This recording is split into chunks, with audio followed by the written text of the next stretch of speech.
किसी शहर के रेलवे स्टेशन पर एक भिखारी रहता था। वो वहां आने जाने वाली रेलगाड़ियों में बैठे यात्रियों से भीख मांगकर अपना पेट भरता था। एक दिन जब वह भीख मांग रहा था तो सूट बूट पहने एक लंबा सा व्यक्ति उसे दिखा। उसने सोचा कि यह व्यक्ति बहुत अमीर लगता है, इससे भीख मांगने पर यह मुझे जरूर अच्छे पैसे देगा। वह उस लंबे व्यक्ति से भीख मांगने लगा। भिखारी को देखकर उस लंबे व्यक्ति ने कहा, तुम हमेशा मांगते ही रहते हो, क्या कभी किसी को कुछ देते भी हो? भिखारी बोला, साहब मैं तो भिखारी हूं, हमेशा लोगों से मांगता ही रहता हूं, मेरी इतनी औकात कहां कि किसी को कुछ दे सकूं। लंबा व्यक्ति बोला, जब किसी को कुछ दे नहीं सकते तो तुम्हें मांगने का भी कोई हक नहीं है। मैं एक व्यापारी हूं और लेन देन में ही विश्वास करता हूं। अगर तुम्हारे पास मुझे कुछ देने को हो तभी मैं तुम्हें बदले में कुछ दे सकता हूं। इतना कहने के बाद वह लंबा आदमी ट्रेन में बैठकर चला गया। इधर भिखारी उसकी कही गई बात के बारे में सोचने लगा। उस लंबे व्यक्ति के द्वारा कही गई बात उस भिखारी के दिल में उतर गई। वह सोचने लगा कि शायद मुझे भीख में अधिक पैसा इसीलिए नहीं मिलता क्योंकि मैं उसके बदले में किसी को कुछ दे नहीं पाता हूं। लेकिन मैं तो भिखारी हूं, किसी को कुछ देने लायक भी नहीं हूं। लेकिन कब तक मैं लोगों को बिना कुछ दिए केवल मांगता ही रहूंगा? बहुत सोचने के बाद उस भिखारी ने निर्णय किया कि जो भी व्यक्ति उसे भीख देगा उसके बदले में वह भी उस व्यक्ति को कुछ जरूर देगा। लेकिन अब उसके दिमाग में यह प्रश्न चल रहा था कि वह खुद भिखारी है तो भीख के बदले में वह दूसरों को क्या दे सकता है। इस बात को सोचते हुए 2 दिन हो गए, लेकिन उसे अपने प्रश्न का कोई उत्तर नहीं मिला था। तीसरे दिन जब वह स्टेशन के पास बैठा हुआ था तभी उसकी नजर कुछ फूलों पर पड़ी जो स्टेशन के आसपास के पौधों पर खिल रहे थे। उसने सोचा, क्यों ना मैं लोगों को भीख के बदले कुछ फूल दे दिया करूं। उसको अपना यह विचार अच्छा लगा और उसने वहां से कुछ फूल तोड़ लिए। अब वह ट्रेन में भीख मांगने पहुंचा। अब जब भी कोई उसे भीख देता तो उसके बदले में वह भीख देने वाले को कुछ फूल दे देता।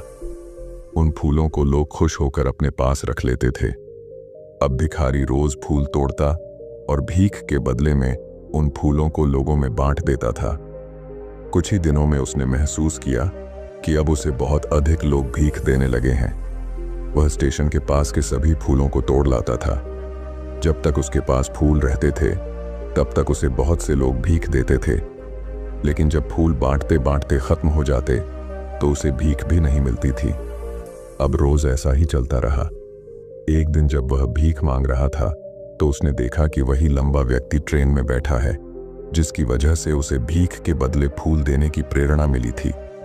वह तुरंत उस व्यक्ति के पास पहुंच गया और भीख मांगते हुए बोला, आज मेरे पास आपको देने के लिए कुछ फूल हैं, आप मुझे भीख दीजिए तो बदले में मैं आपको कुछ फूल दूंगा।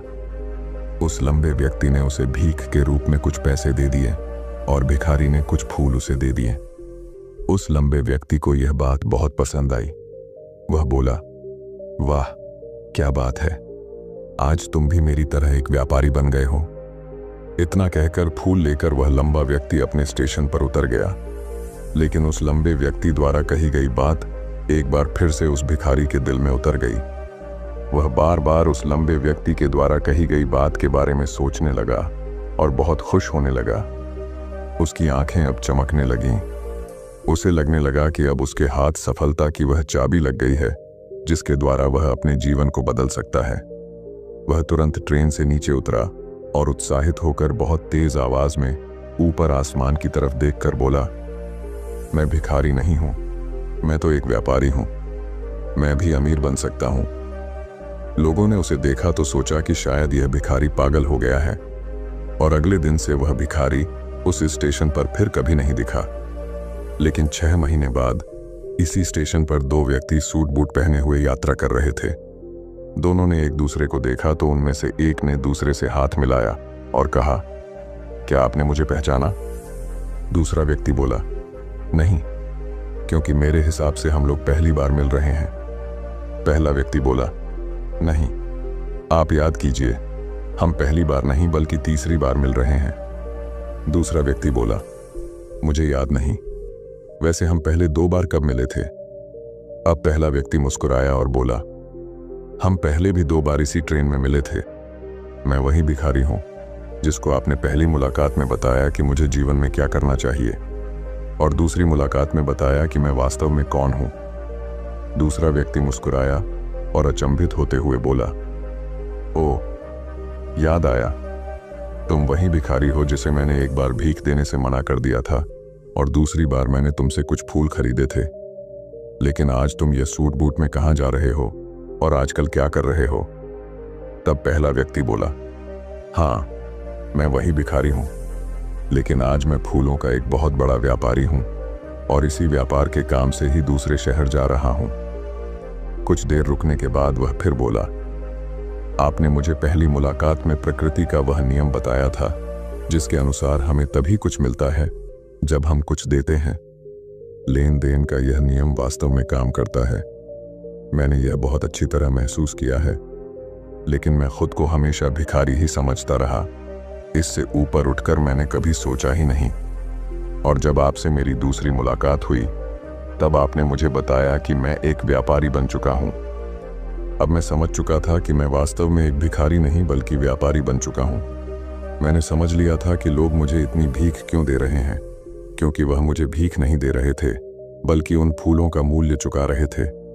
सभी लोग मेरे फूल खरीद रहे थे क्योंकि इससे सस्ते फूल उन्हें कहाँ मिलते। मैं लोगों की नज़रों में एक छोटा व्यापारी था, लेकिन मैं अपनी नज़रों में एक भिखारी ही था। आपके बताने पर मुझे समझ आ गया कि मैं एक छोटा व्यापारी हूँ।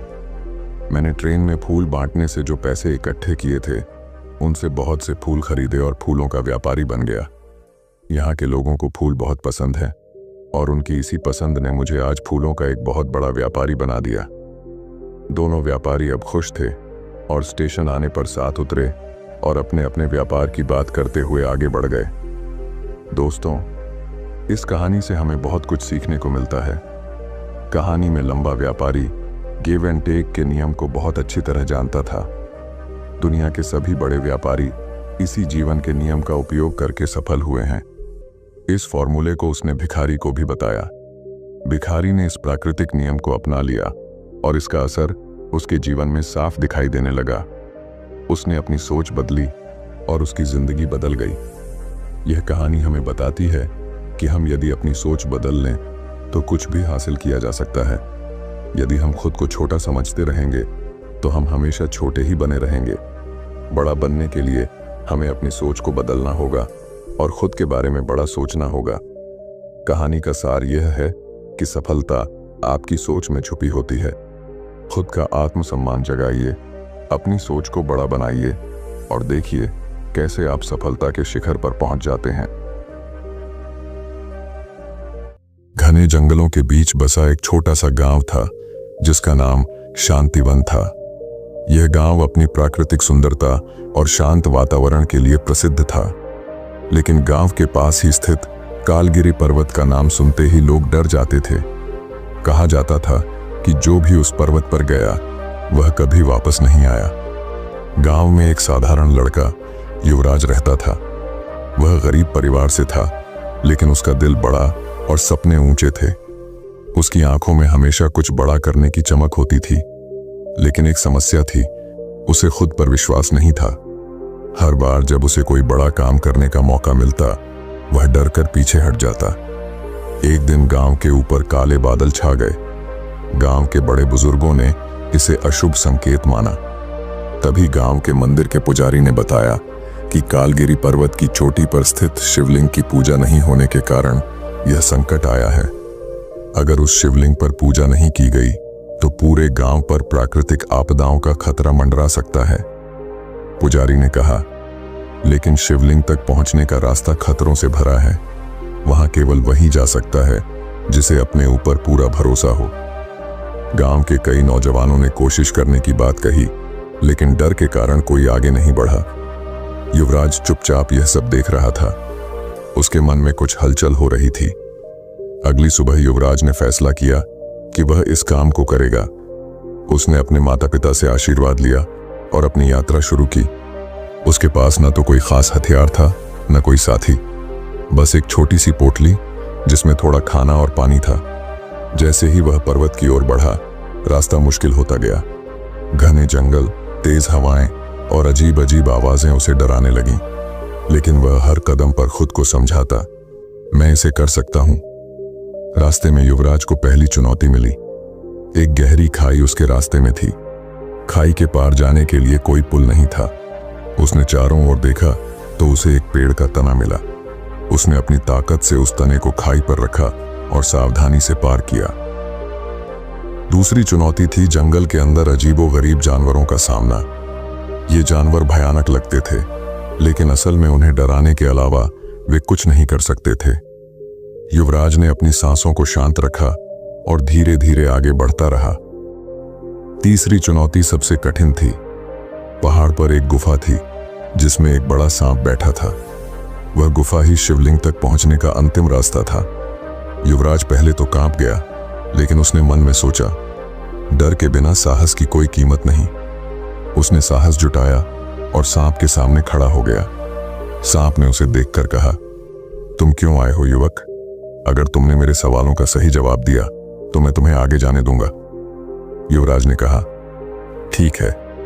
सांप ने पहला सवाल किया, सबसे बड़ा डर क्या है? युवराज ने जवाब दिया, सबसे बड़ा डर हमारे मन में है, जो हमें कमजोर बनाता है। सांप ने दूसरा सवाल किया, ताकत कहां से आती है?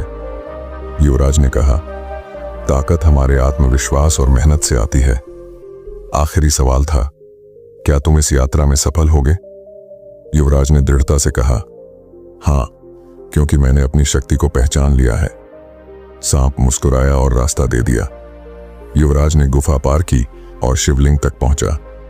उसने श्रद्धा से पूजा की और गांव की सुरक्षा के लिए प्रार्थना की। जैसे ही उसने पूजा पूरी की, चारों ओर उजाला छा गया। कालगिरी पर्वत का अंधकार खत्म हो गया। युवराज जब वापस गांव लौटा तो सभी ने उसका स्वागत किया। गांव के मुखिया ने कहा, युवराज, तुमने न केवल गांव को संकट से बचाया, बल्कि हमें यह सिखाया कि हमारी असली ताकत हमारे भीतर है। यह कहानी हमें सिखाती है कि डर और कमजोरियों का सामना करके ही हम अपनी असली ताकत को पहचान सकते हैं। आत्मविश्वास और साहस ही हमारी सबसे बड़ी पूंजी है। जब हम अपने ऊपर भरोसा करते हैं तो कोई भी मंजिल हमारे लिए असंभव नहीं रहती।